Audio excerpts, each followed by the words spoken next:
Spoiler alert, bin Laden dies at the end of it.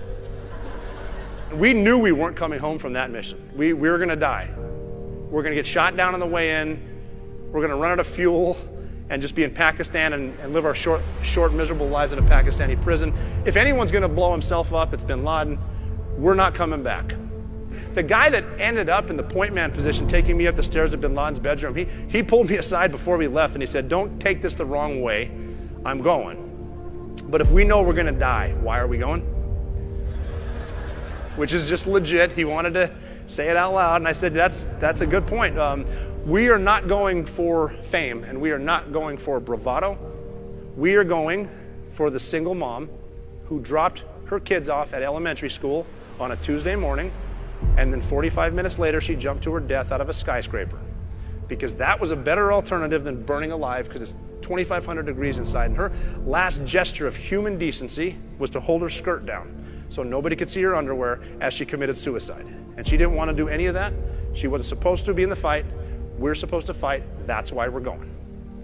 We were a week and a half into planning that big mission. We had some of the best minds planning the mission to kill bin Laden, and we rehearsed the perfect plan over and over and over every day with real helicopters on a real training site, 14 hours a day, and then afterwards we talk about it around a table with a replica. And one night, the boss said, "All right, guys, what's the worst thing that could happen?" And the youngest guy in the room said, "Well, hey, the helicopter could crash in the front yard." He's like, "What? I mean, can we talk about that for 20 seconds? And that happened. But we were able to take a potentially catastrophic event and turn it into something great because of our preparation. No matter what, we never quit.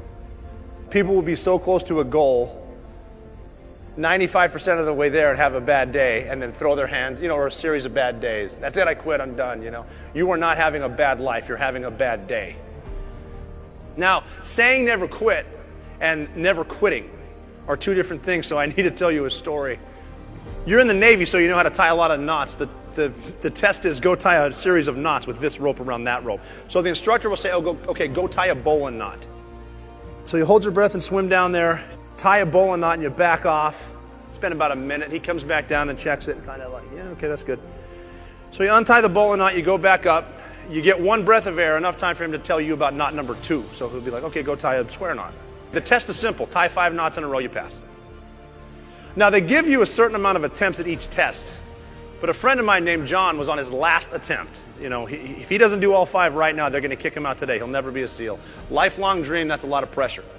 On his 5th knot attempt, he drowned. So the instructor swam down to get him. He straddled John and started immediately with a sternum rub, trying to get him to cough it up. Then he started CPR.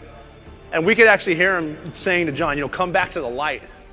So John was out for a minute and a half, finally spit up all the water out of his lungs. And the first words out of his mouth were, "Did I pass?" So the instructor kind of sat back on him, and he's getting his color back too, because he gets to keep his job. He goes, "Yeah, man, you passed." And John goes, "Thank God, I finally got the 5th knot." And the instructor said, "Well, no, you didn't. Look, I'm in a good mood right now, so I'm going to let you in on a secret. I don't care how many knots you know how to tie. That is not part of the curriculum to become a Navy SEAL. My job simply is to see how far you'll push yourself. You just killed yourself. You passed the goddamn test. Good job." So, when you feel like quitting, which you will, don't quit right now. Quit tomorrow. Wake up in the morning on time and make your bed the right way, then brush your teeth. Little victories. Make it to 5 a.m. PT on time. Get through that and make it to breakfast. After breakfast, concentrate on getting to lunch. After lunch, make it to dinner. After dinner, do everything you need to do to get back in that bed. No matter how bad your day was, you get a fresh start tomorrow because your bed was made right. And the enemy's all your doubts, all your fears, and everyone you know back home that told you weren't good enough to do this. Keep your head down no matter what, never quit, and you'll be just fine. Keep moving forward.